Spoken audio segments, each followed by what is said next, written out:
Welcome, dear friends, for the next segment of our People of Interest series. Today we have with us an incredible scholar and a dear and esteemed colleague and friend.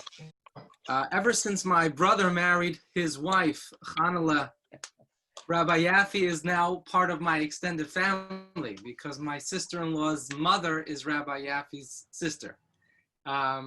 Anyhow, that could pretty much describe any Chabad family to some extent or another.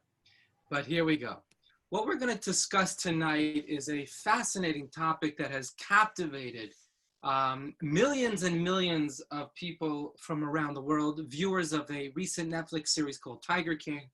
And it's a show, of course, for those of you who haven't seen it, of individuals who are incredibly passionate about large cats, including tigers and lions, and they buy them when they're young and small, or they breed them, and they develop a very deep attachment to them. At some point, the line between love of these animals and personal interest becomes blurred, and there are other very important lines of integrity, honesty, safety, morality, animal rights, and protection that come into sharp focus, which is why we have invited our endearing scholar in residence, Rabbi Shlomo Yaffe, who has spent two very uplifting Shavuots, if I'm not mistaken, with us here at Chabad Belgravia. We've heard from Rabbi Yaffe on multiple occasions in person. He has traveled virtually to be with us today. And Rabbi Yaffe has many, many titles, and I can give him many accolades. But I think that the greatest accolade I can give him goes beyond the title. So the title is just that. A title is very often not necessarily a reflection of one's personal character and alignment with the values and the teachings they communicate and convey.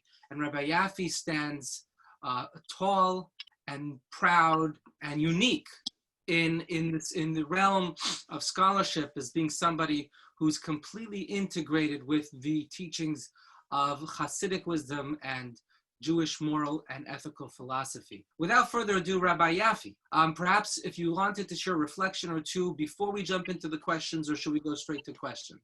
Well, I'd just like to say that shall we say, the religious significance that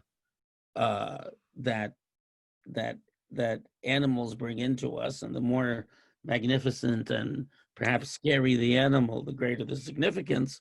I think it's worthwhile at this point to share something everyone here did in grammar school, I'm sure, or even earlier, and that's the end of Blake's Tiger from 1794. And it's really a question about God, isn't it? Did you make the lamb? That's the end of the second to last stanza. Make thee, tiger, tiger, burning bright in the forests of the night. What a mortal hand or eye dare frame thy fearful symmetry. This is, of course, when the British had conquered India and had gotten used to tigers. And they're obviously remarkable and frightening and amazing creatures. I mean, the level of strength and agility and is just of all the apex predators. I mean, certainly, I think the one of the largest is the tiger. Anyways, so it begins with really a reflection on them on the amazing characteristics and awful beauty and power of these animals, and they're designed to be apex carnivores, and the engineering in them is absolutely incredible. So I think anyone who looks at them is faced with a certain awe, a certain sense of how magnificent, can be someone who creates lambs and bacteria and galaxy and tigers. So this is really, it really inspires, certainly, if we choose to look at it this way, an enormous awe and appreciation of the designer of all life. So that's just what I wanted to begin with. And with that, I'll hand it back to Rabbi Kamlitz. Fantastic. So a number of the questions, there are a number of questions that this particular series raises, and I wanted to start off with the first question, which is, what is the Torah's view? Does it allow, does it forbid domesticating wild animals for personal benefit or entertainment? We have, of course, the concept of a zoo.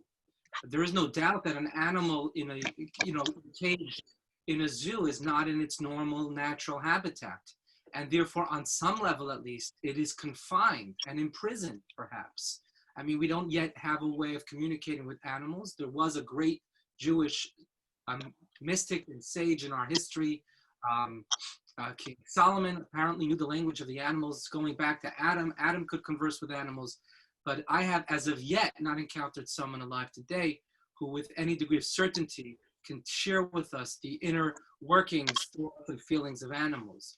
And so it's hard to know what they would say were they to be interviewed, but I think we can safely assume that an animal in a cage is not experiencing the same degree of personal freedom, of being true to its nature as it would in the savannah. There's another question of the safari. There's the Judaism distinction between the two. Are we allowed, in other words, to utilize animals to our benefit, and specifically here, not consumption in the physical sense, which we know to some extent is allowed in Jewish law, but for entertainment purposes and to make profit? Okay, so let's begin. Right. So what we want to look here is there's a Mishnah that actually has a debate on this issue. So this is a question of what animals are considered dangerous to harm other animals and human beings without any warning. Because an ox, a member of the bovine species, typically speaking, we don't consider them dangerous unless they prove to us that they are by attacking people or other animals 3 times. But as the ave, the wolf, Ari, and the lion, Vadov and the bear, Vanomer and the leopard, though some people argue that Nomer also applies to tigers, but tigers didn't live in the region of Israel or Mesopotamia, even way back when, so it would have been a distant knowledge. Va'bardalis, and the panther, Va'nochash, and the snake, Hare'elu mu'adim. These are all considered to be attested danger, and you are responsible for any harm that they do. And as we'll see later, you're responsible to keep them out of the way of people. Rabbi Lezer says, "Bisman she'ein b'nei tarbus." If they're tame, they are not dangerous until they harm. The snake is always an attested and established danger. But the law is not like Rabbi Eliezer. And as the Talmud explains, all wild animals are always wild. And no matter how tame they are, they can turn around in a second and attack you, as happened to the tiger trainers from Las Vegas. I forget their names, but one of them was severely mauled by a tiger that he had been friendly with, that he had raised from a cub, and so on.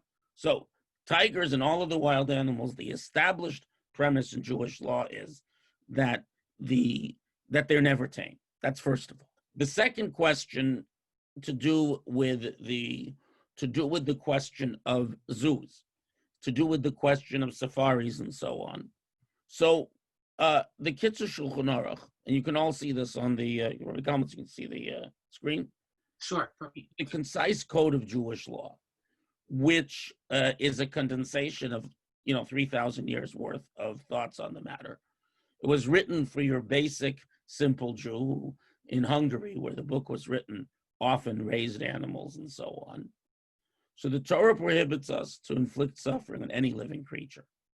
On the contrary, it's an obligation to remove the suffering of any creature, even if it is ownerless, and even if it belongs to a non-Jew. So if you see an animal suffering, you got to do something about it. However, if they are troublesome to mankind, like a wasp, or if they're needed for medical purposes, or for any other purpose, it's permitted to kill them. And for experimentation, which cannot be done by any other way, I'm inserting a modern aspect of Jewish law, you may use them for animal experiment, and we disregard their pain, because the Torah permits us to slaughter them and I'm adding to utilize them otherwise, but only where there is a significant benefit. And I would also add from Moshe Feinstein, he in the early 80s, he prohibited the use of penned veal calves that are put in a pen and fed only formula, which makes them anemic, which is why their flesh is snow white, but they suffer greatly for their short lives. So Moshe Feinstein separately prohibited producing veal, since animals are fattened up through severe limitations on their movements, and the benefit to the consumer of slightly better texture or color or flavor is very small compared to the degree of pain suffered by the animals.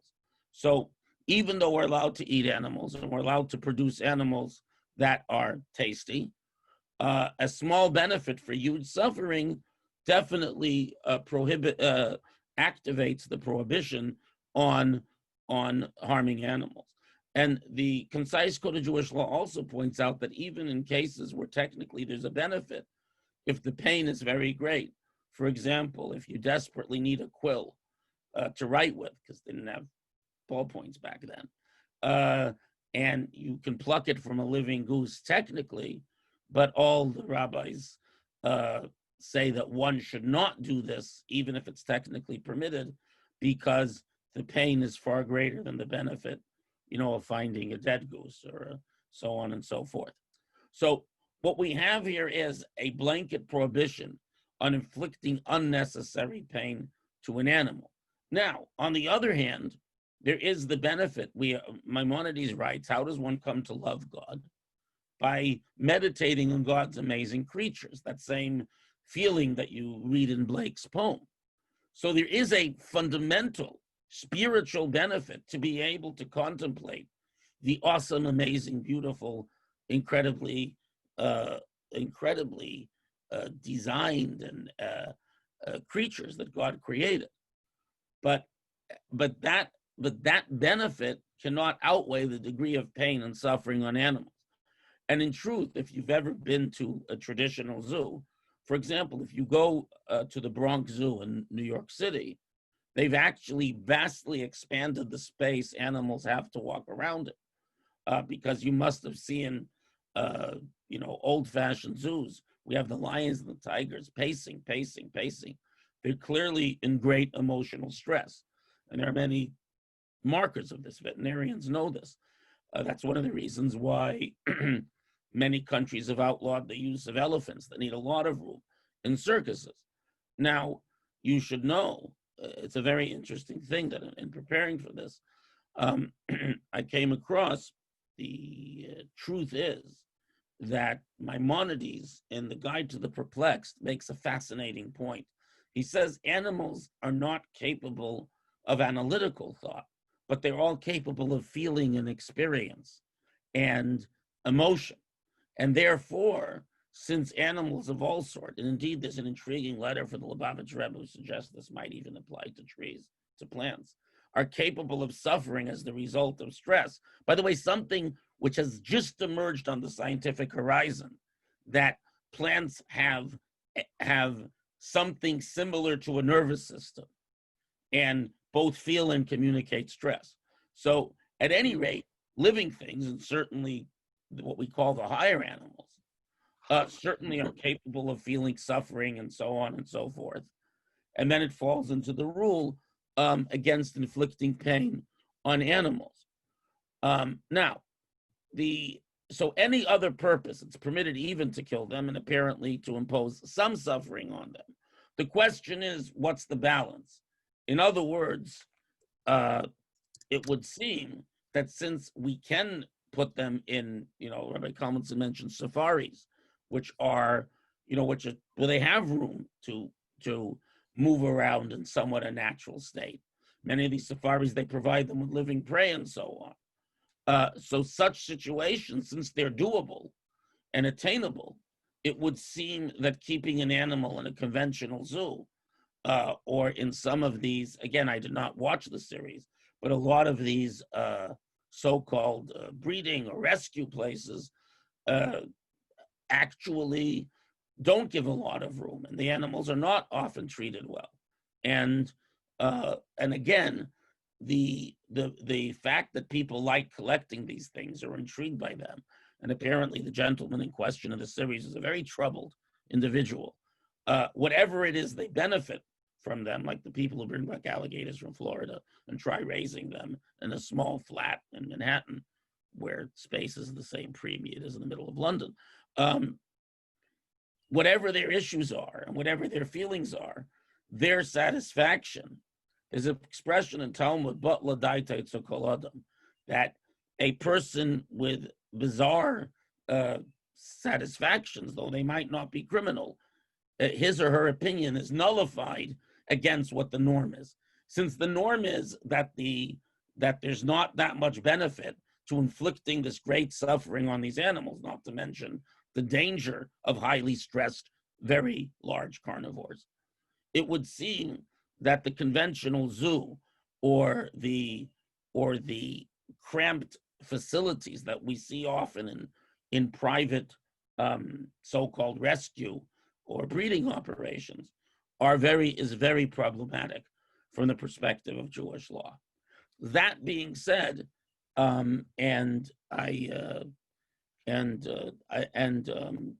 with some of these issues are counterbalanced by some issues that Rabbi Kalmanson might raise in the future. But maybe if anyone has any... Let me jump in for a second. First of all, can we weigh the benefit to the animal against its discomfort? And what I mean in particular is an animal who is being fed regularly without any need or anxiety or stress related to going out and hunting, and also will never face the danger of itself being harmed or consumed in the wild, can that be considered a counterpoint to the limitation of space and I guess limitation of its instinctual expression, i.e. hunting? So here I should make the point that there is no creature more adaptable than the human being. Nevertheless, we were designed to move around. We were designed to exert ourselves. Your very own NHS commissioned a study about 2 or 3 years back, which asked the question as to why obesity had significantly increased between the late 70s and the 2000 teens in the United Kingdom, which it has. And the results of the study were shocking. Actually, your average UK citizen consumes less calories per year than they did in 1979. Furthermore, they consume healthier calories. But nevertheless, obesity has increased. Why? Because work in 1979, there were a lot more manual laborers.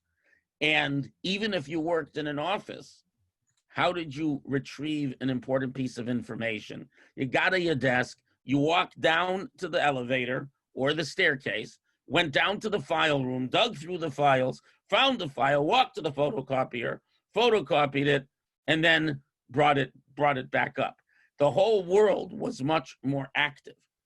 And the big difference is the amount of activity. Almost all the increase in obesity between 79 and 2019 can be assigned to a decrease in activity. Why did I hold forth on this?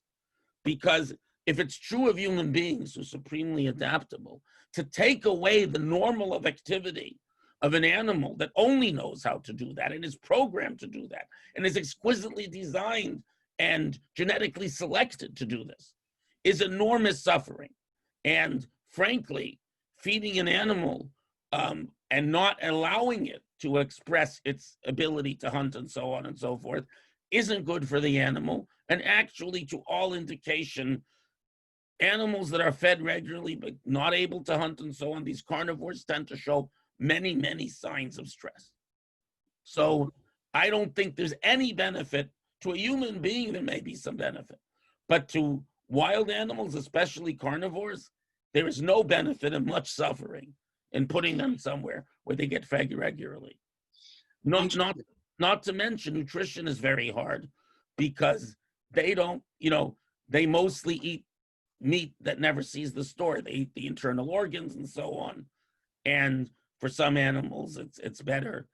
There are all kinds of things that they eat that aren't easily provided, and many animals benefit from fresh kill. So I could go on, but I see no benefit. Okay, now, and then I wanted to pick up on another point or two. One is that you spoke about the spiritual value, perhaps, in observing animals and their magnificence and their awesomeness. In particular, the tiger and the lion, in their regality, and how that's evocative of some spiritual sort of experience or expression. What about strictly for entertainment? Like, for example, a circus, where this is not about any type of spiritual growth or expression. It's simply entertainment in the way that, for example, you have bullfights, etc. Is there room to consider that of value to humanity, which would be taken into account for this question, or we would say no, not at all, only if there's spiritual value? Okay, so you should know that one of the ways that the Inquisition tended to find Marranos, hidden Jews, where they tended not to be as enthusiastic about bullfights as everyone else. It's interesting. You find in the documents of the Inquisition that just like not eating pork was a sign that it may be a crypto Jew, it's also not being enthusiastic about bullfight was apparently also a sign of guilt. Something like a bullfight where an animal is made to suffer greatly. More than that, I'm going to show you a piece in a second. The idea that a human being should derive pleasure from the suffering of an animal is an obscenity in Jewish law. Nachmanides says that you're allowed, Maimonides says in the Mishnah Torah, you know the commandment that if you come across a wild bird, you have to, when it's eggs or it's young, you have to send away the mother bird, so the mother bird not be there when you take the young. So Maimonides says, well, it's not strictly compassion, because then we wouldn't be allowed to eat chicken soup at all. But Nachmanides, Moshe ben Nachman, about 50 years later, makes the point, as does the Ibn Ezra earlier, that it's true that the animal is not a legal recipient of absolute compassion for its life, for its existence. But we are commanded not to be cruel. And taking the mother and its young at the same moment is a cruel act that corrupts our soul. And therefore, cruelty, even to a creature which doesn't have an absolute right to life, that is subordinate to the human being, is nevertheless something frowned upon and prohibited. And the same thing goes, now entertainment in general is part of a healthy soul, but entertainment that involves torturing an animal shouldn't be entertainment. Quite frankly, until I studied this issue about 15 years ago thoroughly, another presentation I did, I had no idea how much elephants and circuses suffered. And since then, I never went to see a circus that had elephants. Interesting. My wife, Hannah, is exactly the same. She's done some research, and she will never allow us to go to a circus, and even zoos. She's very, she researches actually on this point. But you said something that actually intrigued me. You said entertainment is healthy for the soul. That was very intriguing. What are you referring to when you say that? And by the way, what does Judaism itself what does Judaism say about entertainment and its value for human well-being and sort of emotional satisfaction? And do we have an instance in the Torah of entertainment and sport, and is it seen to be something constructive and positive and essential to well-being? Right. So first of all, there's an episode of the book of Samuel where at the time where there was still a split kingdom between Avner and between Shaul and his descendants and David, where David's general meets Saul's general, Joab meets Avner, and suggests a duel between, like a medieval jousting between their soldiers, their young men. And the Torah is the rabbis are very critical of this, as is the text of the prophets, because you don't kill each other or harm each other. boxing is not all that much a Jewish sport, harm each other for some entertainment. But from this, we gather that had it not been involved with harming each other, it would have been something we understand. And more than that, in chapter 19 of Psalms, it says that what talks about the sun, the majesty of the sun, Yosis Kagibor Loretz, or it's every day the Shabbat, every Shabbat, rejoicing like a mighty person about to run a long distance. So the idea of someone mighty who can run a long distance, is seen as a good thing. And obviously, the way you get good runners is through competition and so on. The Hellenists, the Hellenic society was castigated for its overwhelming worship of the body. But the idea that some competition is a good thing is certainly not bad. And more than that, we see that, for example, meat isn't intrinsically good for you.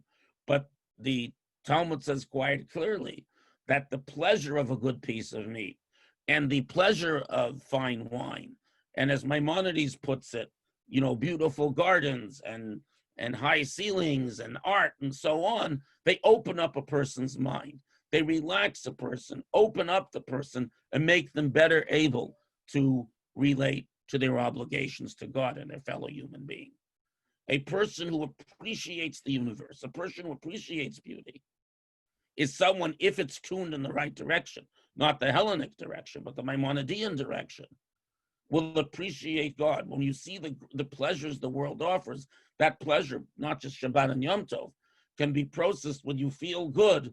You're more willing to give to others, more willing to open your mind and see new vistas.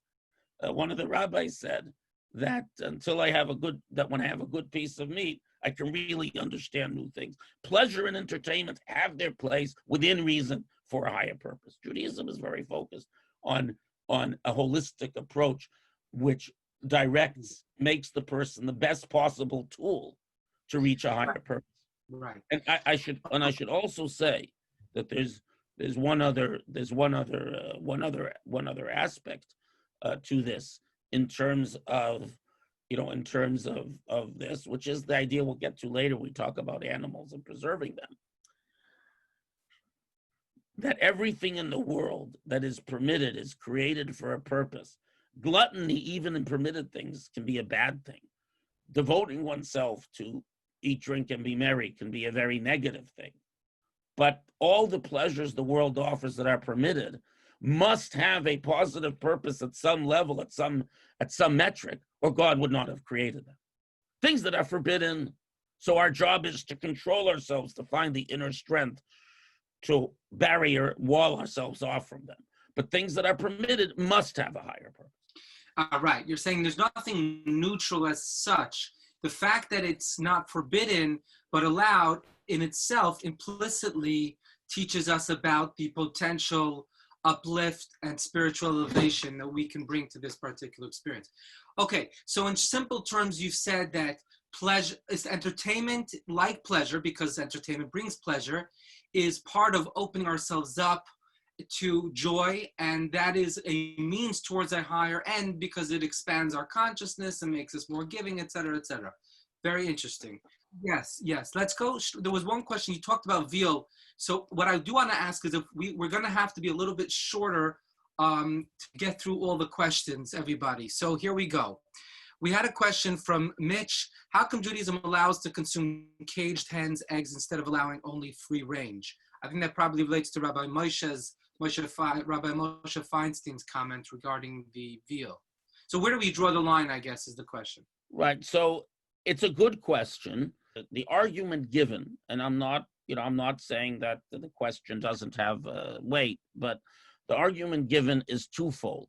That one, that historically, a lot of people have raised chickens, domesticated chickens, in pretty crowded conditions, and they are conditioned to this for a very long time. In other words, even in the old days, they weren't necessarily wandering around the farmyard. And secondly, since eggs are an excellent source of nutrition, and the argument is the suffering is cannot be compared to the suffering of the cows, of the calves, and free range eggs are much more expensive. So basically, you're saying that if we don't eat, because I know, because I buy them, I get them at our low. You don't have Costco in the UK, do you? I don't think so. At any rate, the point is you can get them in various big box stores and so on. But the point is they're a lot more expensive. And for poorer people, it puts eggs out of reach for them and their families. And that's a consideration too, because eggs are actually very good sources of nutrition. And, the question is, how much pain? And there's not a simple metric for this. But that is the argument that I've heard with regards to the fact that kosher supervising agencies won't let you use that veal, the respectable ones, but will allow you to use non-free range eggs. So are you saying that there is a question relating to veal in practice? To white veal, you won't find it. No glut, at least not in the U.S. Because of Reb Moshe, none of the glut kosher meat producers in the United States will buy those animals for slaughter. Okay, we're going to jump into another question or two that we've prepared because I know you have some relevant text. And then if we have time, we'll go back to these great questions from Maya, Sharna, Gabriella. Please, God. So I want to jump into another question because the show raises an interesting question of entrapment, sting operations. The government sometimes does engage in such things. If we were enticed by way of entrapment in Jewish law, at least, well, first of all, is it allowed? Is that allowed from a government point of view? Second of all, if we were entrapped, is our culpability somewhat diminished because the conditions were too strong or they brought to bear greater pressure than would have been the case without them? Meaning to say, we didn't seek out these particular immoral circumstances or decisions. They came to us and they pressured us. In other words, does Judaism take into account extra pressure brought upon people to sin when it comes to their judgment? So there's two questions. Is a government allowed to instigate and initiate such types of campaigns? Perhaps this relates to the biblical prohibition against placing a stumbling block before someone. And then secondly, if a person was ensnared in operation, does that make their culpability any less? Okay, so let's begin by saying you mentioned not placing a stumbling block before the blind. There was a prohibition against enticing someone to do something they have a weakness for. The classic example is to give the Nazarite who swears not to drink wine, or to put someone who has a weakness for theft in a situation where they can easily get sticky-fingered, and so on. So generally speaking, entrapment, which means encouraging someone with a weakness to actually do something wrong, there is no question that represents a biblical prohibition. However, we do have several cases where someone is doing something particularly egregious, where we're allowed to encourage them. So if they're encouraging people to worship idols, if they're encouraging their offense, encouraging people to steal and bring them things, that it's very clear in multiple places, Jewish law from the Talmud onwards, that where they're already engaged in a negative behavior, but they're very clever and very slippery, that we can set up a sting to get them to encourage you to worship idols or to steal, to bring them stuff, and so on. In other words, there is a profound difference between the need, especially in the United States, where in many states prosecutors are elected. So the need to show they're tough on crime and to therefore entrap whoever they can to improve their electoral chances, or where you have someone who's getting away with it, who needs to be entrapped in order to cease their depredations. There's a profound difference between the two, and the people engaged in law enforcement need to be clear as to whether they're. So, for example, you have, even with terrorism, you have people anxious to make arrests who go to people in immigrant communities and do their best to find the weak-minded and to incite them. And this has happened in many democratic countries, and that's a big problem. Otherwise, but where you have someone who clearly is doing criminal activity and is getting away with it. So then, as it says in Tilim, Ikesh Disbatol, with the crooked, one must be twisted. So it really So depends. are there instances in Jewish history or the Bible where we find an act of entrapment? We have the premise, one of the premises with regards to someone who incites others to worship idols, that lo sechosei necha, you shall not have compassion, and it doesn't refer to the trial phase because everyone gets the benefit of the doubt, but it means that that once we know that they're going around encouraging idolatry, that we can set up someone to convince them to say that to you with witnesses present so they can be held to account for their crimes. And later authorities bring out, with regards to things like theft and murder, where you have habitual criminals, it's permissible to do whatever you need to entrap them. But if it's making someone into a criminal, that would be strictly forbidden. Okay, got it. How about another interesting question that's raised over here? This could be a provocative topic. I'm not sure, but it's definitely not something that has any practical implication, hopefully, for anyone we know. But what is the Jewish legal standpoint in relation to somebody who should, God forbid, and I stress God forbid, get so angry at someone that they are willing to endeavor to end that person's life by hiring a mercenary or a hitman, as they're called? And so the question is, what if the hitman doesn't go through, but the individual who hired them nonetheless? So their intention was clear, and from their point of view, they wanted someone dead and they acted on that. What's the culpability of the person who did the hiring, even if the act wasn't executed? Okay, so if we're going to look purely at Torah law, in Torah law, there are two types of penalties. There are statuary penalties and discretionary penalties. Statuary penalties, especially of the capital variety, which is the punishment for murder, are very, very hard to establish. In other words, as you've probably heard many times from Rabbi Kalmanson, in order for someone to get the death penalty under Jewish law, you need two witnesses to warn the person, don't do that, and if you do that, you're going to be killed. The person has to acknowledge the warning, and then within 3 to 5 seconds, commit the act he or she was warned about. And then that person has to be found perfectly sane. So to act, in other words, on one hand, there's a ton of things that have a death penalty in Jewish law. And the reason is, as the Lubavitch Rebbe once explained, because every human being has enormous power, and even what seem to be victimless crimes, when we do something destructive to another person or even spiritually, we cause enormous damage to the whole holistic fabric of the universe. The same way that one little screw, if you had a little screw a bit loose in the bodywork of your automobile, it's not going to be a problem. But one little screw loose in the bodywork of a space capsule, it's goodbye everyone on the space capsule.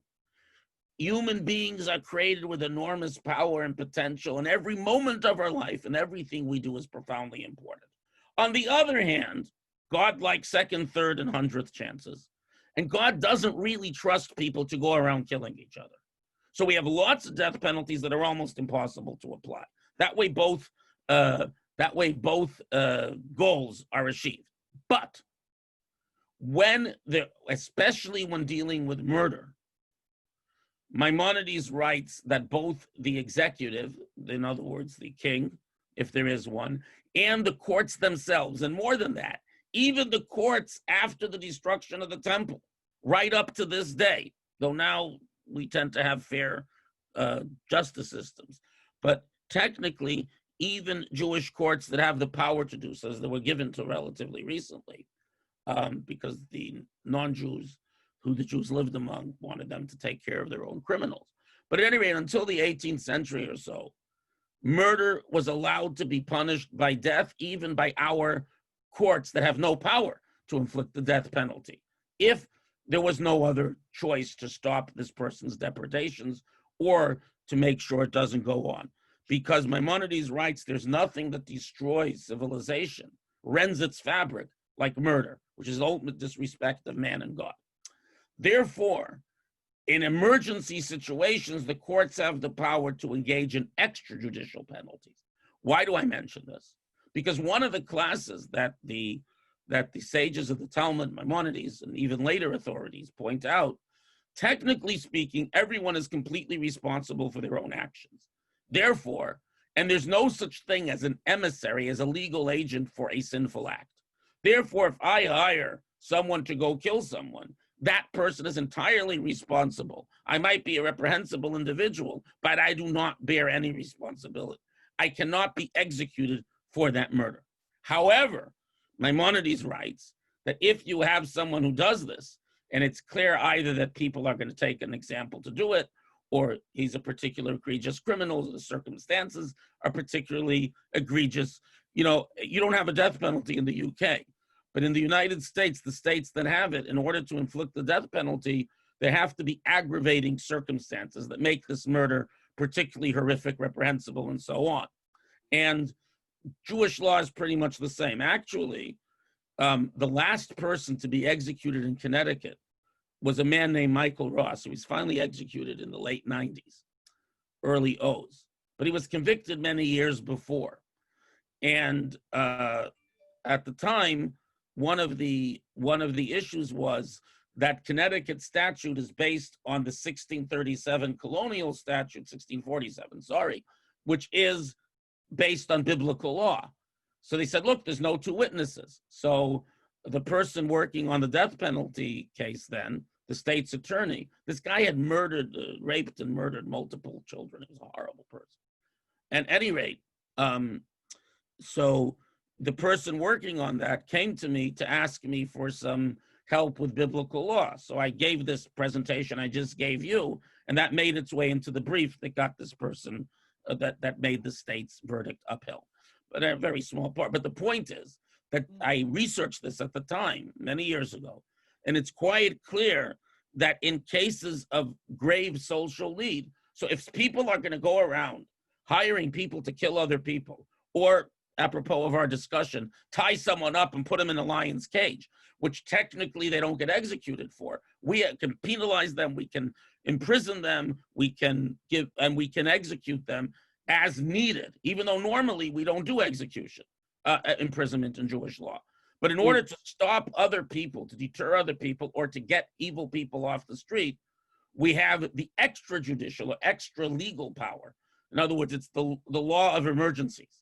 And this law of emergencies allows us, especially with murder, to inflict whatever penalty is necessary. And that extrajudicial power is given to the Sanhedrin, or the Jewish legal council, or rabbinical court of the day. Even my great-great-great-grandfather, Reb Meir of Lublin, wrote a famous response in the late 1500s about the right to execute a Jewish murderer, even though technically our rabbinic courts don't have the power of the Sanhedrin, and so on, because it's an emergency. So I'll have you know something very interesting, that for all this is an educated group you have here. Everyone is familiar with the long-standing tension between, going back to the early 20th century, between the quote ultra-Orthodox in Jerusalem, who were there for a very long time, and the secular Zionists, and all the pain and angst and bad behavior on both sides, and so on. Nevertheless, when a member of that community informed the British about the whereabouts of members of the underground, of the Irgun, I believe it was, completely irreligious, religious Zionists, that caused their capture and execution, the rabbis of the Mea Shiarim community, the most ultra-Orthodox, made sure that this person didn't live any longer. This isn't. I mean, a member of their own community, yes, who had reported on a secular or an anti-religious, and caused his death. Yes, that is, and it's a well-known story that well-known story among the Yerushalmi, the Jerusalem Jews. But again, I'm coming back to who is the authority here? The rabbinic court of that community.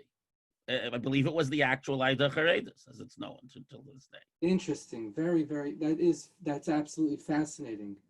Now, here's a You can have all the arguments you want, but murder is a no-go.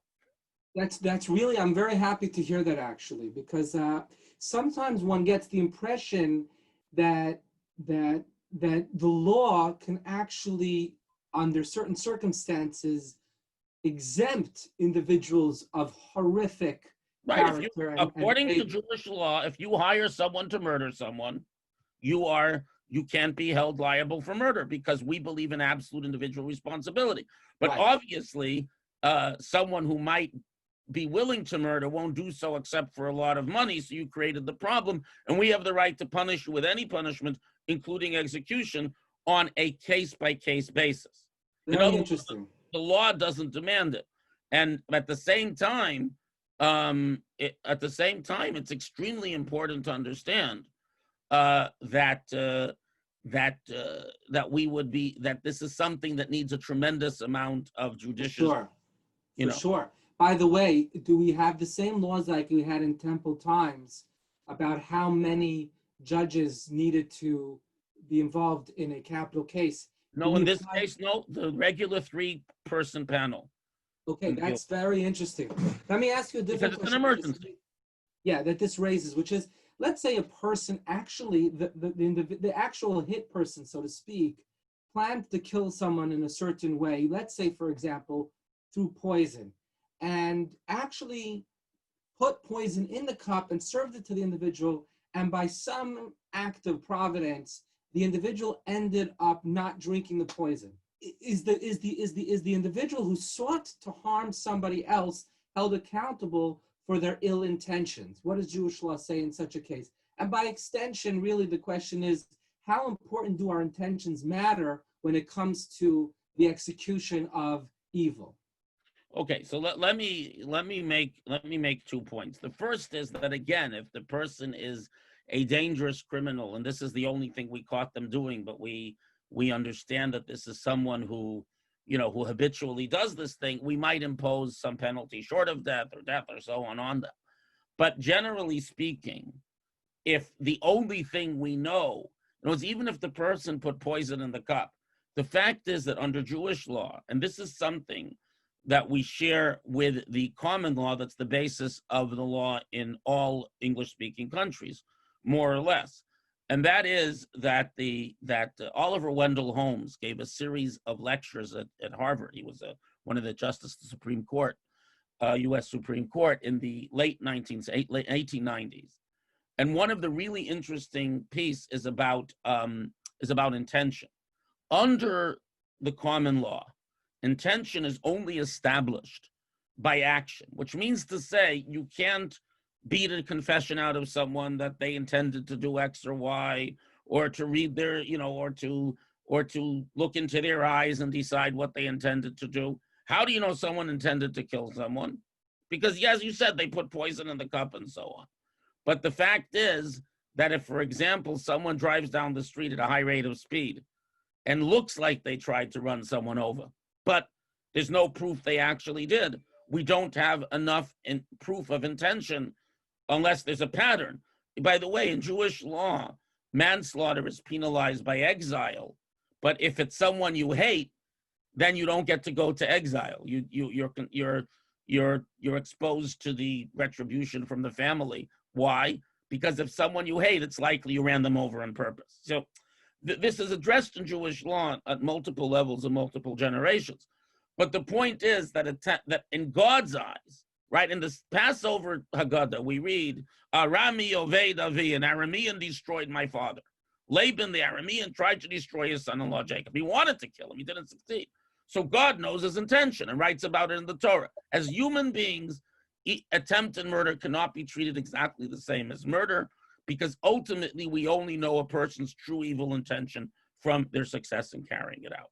So the fact that, for example, the cup with the poison spilled and the individual didn't drink it because of external circumstances, but the deed was done, still is not grounds enough to establish intention on the part of the person? It can establish intention for attempted murder, but we don't treat attempted murder the same. And one of the reasons is because in theory, the person might have sent someone at the last minute telling him, don't drink it or something. We don't know what the person would have done until the moment the person drinks the Interesting. Cup. That's very interesting. That being said, if you have someone who clearly is a shlemiel and isn't succeeding in killing people, but this person is trying, at some point that person will succeed. So we need to stop them and put whatever penalty needed. Interesting. Okay, let's go back into a different part of the discussion, more to do with the animals. An interesting question, which is let's conclude with two questions. Number one, what is the Torah's perspective in relation to animal extinction? Is that the responsibility of humanity, humankind? Is it our responsibility to ensure animals don't go extinct? Or is that not our responsibility? Do we allow nature or circumstances to take their course? And I guess the second question, and maybe you can include the answer to both in one response, is there a uniquely Jewish approach to animal rights? Especially, in today's world where animal rights movements are gaining, and thank God they're gaining strength. Would you say the Jewish approach differs in any way to the sort of mainstream animal rights approach? Well, the animal welfare movement is very variegated. There are people who put out advertisements claiming that in the United States, people eat 6 million chickens a year. That's the equivalent of the Holocaust, which is obviously reprehensible. In other words, the idea that animals have the same rights as human is obviously not the Torah's perspective.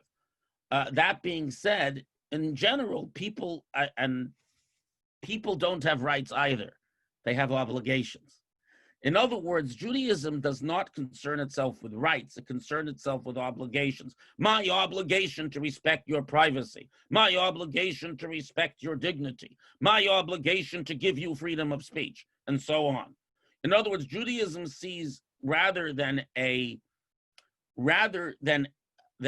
abutting castles of rights, it sees itself as an interlocking system of dynamic obligation. The result may be the same or similar, but the issue is my obligation to your dignity, not my right to my dignity. My obligation to preserve your privacy, not your right to privacy. Judaism is about obligations. So that gives us an understanding of what's going on over here. Because animals not having free will, animals, there's, people who have dogs, just a bad dog. There's no such thing as a bad dog. A dog does what it's programmed to do by the Almighty. It doesn't have free will in the way that human beings do. Because to have free will, you need abstract reasoning, you need two souls. Whole discussion. Not for now. But the point is that an animal cannot have obligations.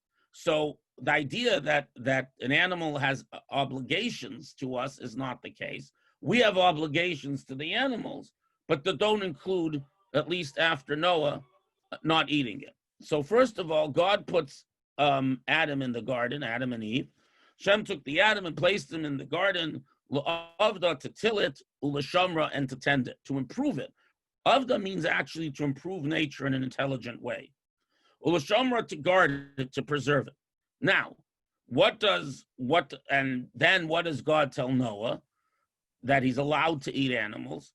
There's a whole fascinating discussion for this change, but I think that's beyond our scope.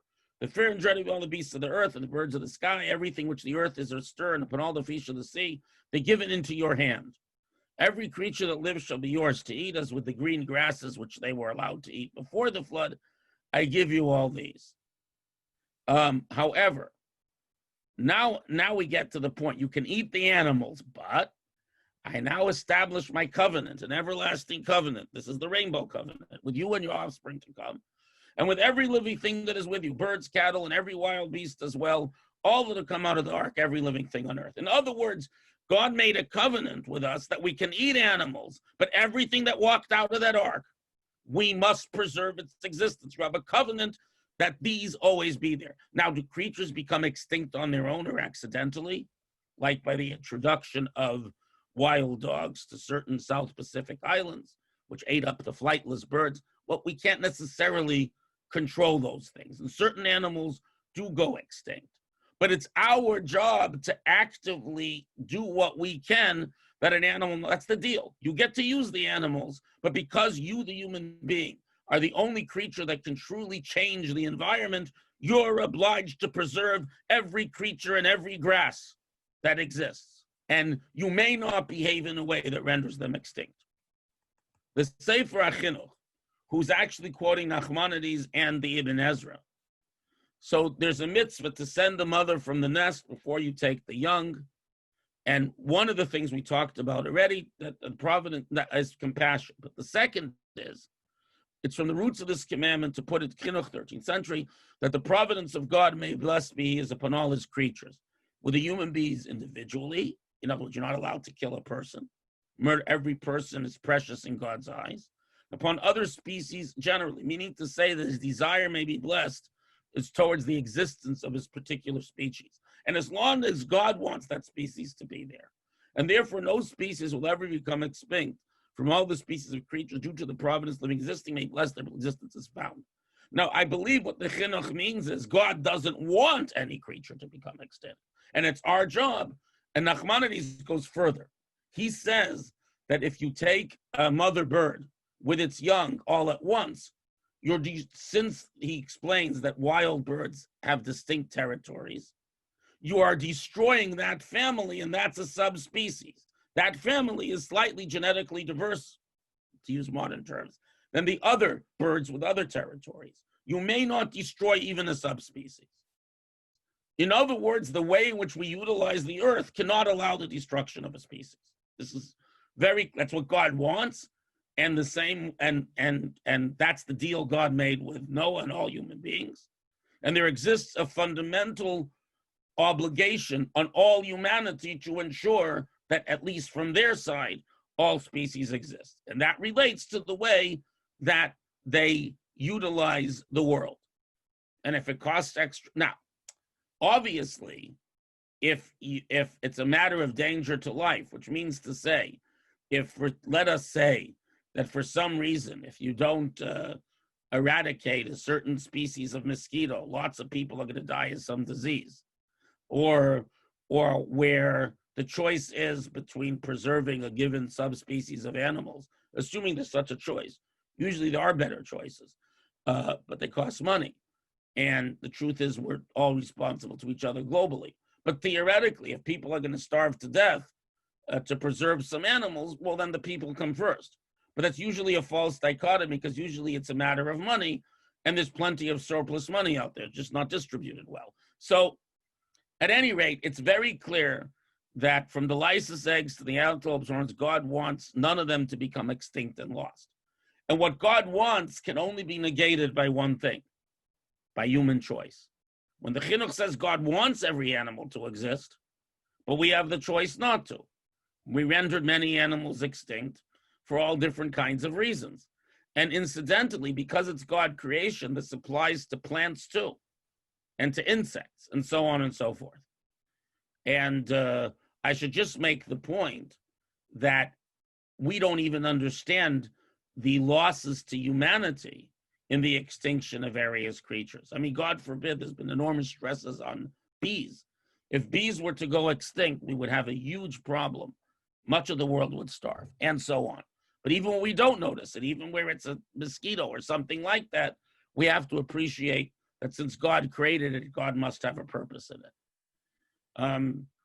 Indeed, we're now discovering that some of the most lethal viruses can be repurposed to infect cancer cells only and to deliver payloads of destructive drugs directly into the cancer cells. This is something that was a huge, a bunch of papers came out right before the COVID thing sort of, began to fill the scientific journals. But there's some fascinating, even deadly viruses can be used in a positive way. And everything has its purpose. Even certain genetic malfunctions actually protect people from other problems, and so on. So the key point here is that the more we learn about nature, the more we appreciate how intricate and interrelated it is, And, people used to say, oh, appendixes are not necessary, just take them all out. The appendix has some very important uses. Again, time doesn't allow. And the same applies to multiple creatures. We find that, destroying certain animals or even insects has caused very negative effects on human life. And in general, it's besides the point, even if you can't figure out a reason. If God created a species the same way a human being ought to be protected in the integrity of their individual being, killing a species is close to the moral equivalent, according to the of murdering an individual person. So it's a big deal. That's the basic approach. Fascinating. That is fascinating. And I think that's a really great bookend to our discussion, because of course, I think the last point you made is fascinating, and it's absolutely essential to understanding the Jewish worldview, which is that nothing that has been created or that exists, for that matter, has no function or purpose. And of course, if that is the case about a blade of grass, to the tiger, to the bee, to the mosquito, how much more so human beings considered the crown jewel of creation, endowed with free will. And I think that leaves us with our concluding message to everyone who joined tonight, that as we approach over the next few days, the lead up to the festival of Shavuot, the day when we as a people receive our national identity and purpose, it's critical to recall just how integral and essential each one of us is to the bigger picture, to this beautiful, dramatic, magnificent, cosmic ecosystem.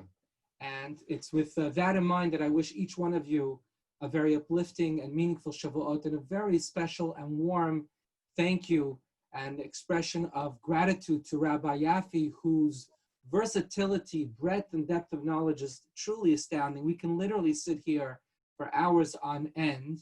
And I love the fact that you include history and law and nature and zoology and spirituality. And it's a true testament to your unique ability to see the core oneness within all disciplines, and also by extension between all worldviews, coming from or deriving from a deeply spiritual perspective. So thank you so much for that, Rabbi Yaffe. So once again, a tremendous thank you to you, Rabbi Yaffe, for joining us. We feel deeply honored with your presence. And I think, again, the takeaway is the intense and immense sensitivity to every aspect of creation, wherever they may be, whatever it might be, and to recognize the purpose, the divine design and architecture to everything in our universe. Rabbi, I would just like to support one thing that you said about the relationship of all this to the giving of the Torah. So it says that when the Torah was given, it says a silence spread throughout the planet. Shor lo ga'a, no ox loud. Tzipor lo kara, no bird called. And the question is, God doesn't do a miracle for no reason.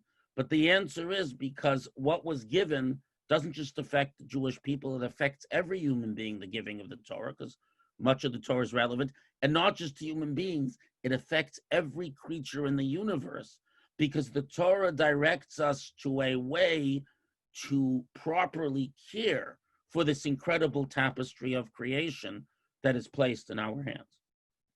Wow.